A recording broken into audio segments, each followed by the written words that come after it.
1926 Fordson F Tractor, and I've just removed the 22 cylinder head bolts from the top of the unit, and I'm about to lift the head off and see what we've got underneath. I'm expecting to see some rust and plenty of carbon.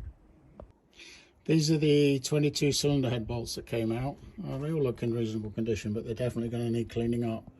And oddly, one of them had a spring washer underneath it. Not strictly sure why. I'm sure I'll find out later. Maybe something was mounted under that bolt.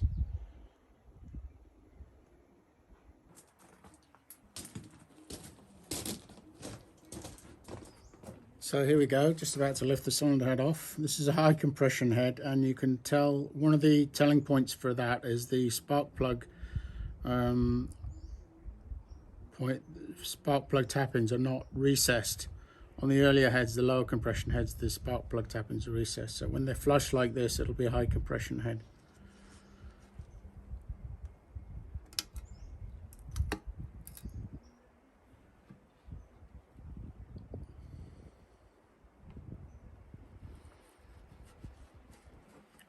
So as we can see, I don't know if you can see it clearly in the video at the moment, but there's plenty of evidence of rust sitting around. A few of the valves are actually sitting up, but otherwise it doesn't look too bad at all, to be perfectly honest. I was expecting worse than that. So I'll remove the head and put it on the bench, and then we'll see what's going on with the valves.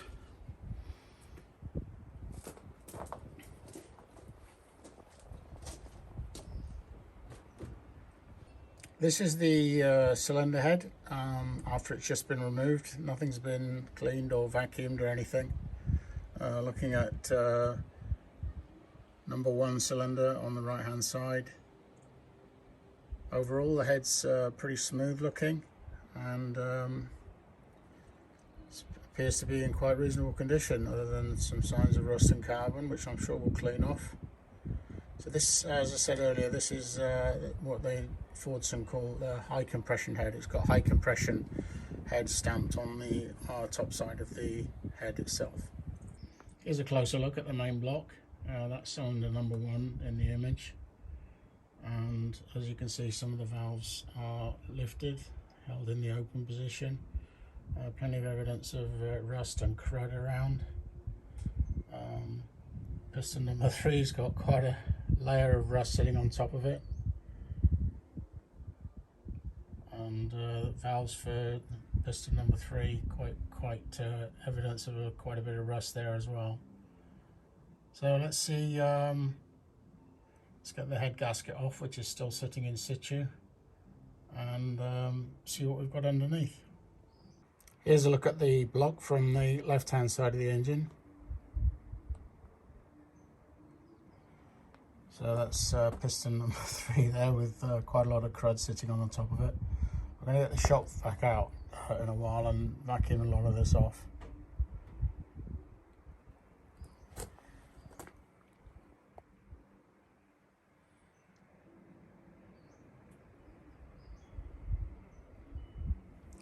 So I've loosened the head gasket, and that's ready to be lifted off.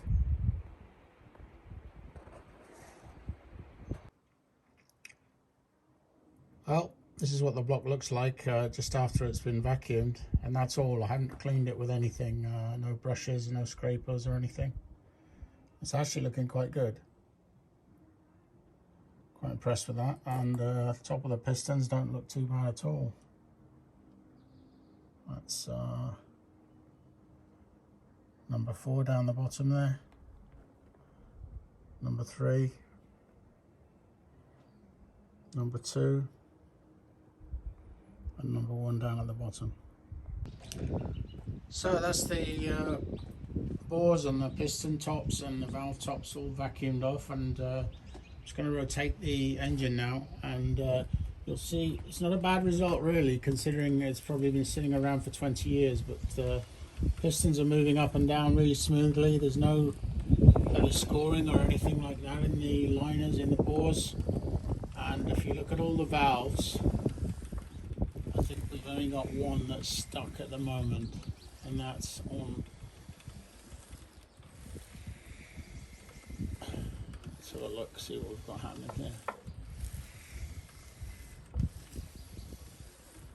We've got 3 valves stuck in the open position. Two valves, one on number 1, one on number 2, and one on number 4. And they all look like exhaust valves to me. But otherwise running really smoothly.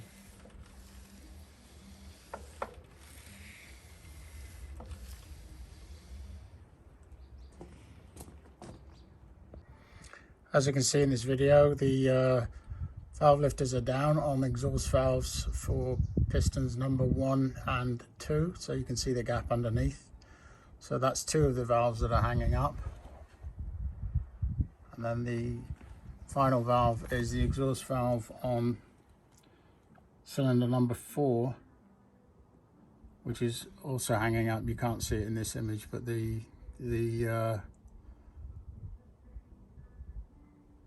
valve is actually sitting up from the block at the moment. Cylinder number 4 exhaust valve is refusing to play. It's stuck at the moment, and the lifter at the bottom could well be rusted in place, so I'll have to work on that and see if I can free it up. My plan, I've got new springs for all these valves, so my plan is to remove all the valves, clean them up, get them nice and functional in the valve guides, check for sideways slop in them, and if all's good then I'll reassemble it all. Well, after a little bit of gentle persuasion and copious use of liquid wrench, all valves now appear to be functioning with just one sticking up occasionally. So that's a good start. All the valves will be coming out, and new springs will be fitted, and the valves, obviously stems will be cleaned up and polished. And this is the head with all that's been done with this head at the moment is vacuumed with a shop vac and wiped with a rag, so there's not actually been any wire brush cleaning on the head at all, so it's actually in very good condition overall. The piston tops look to be in excellent shape.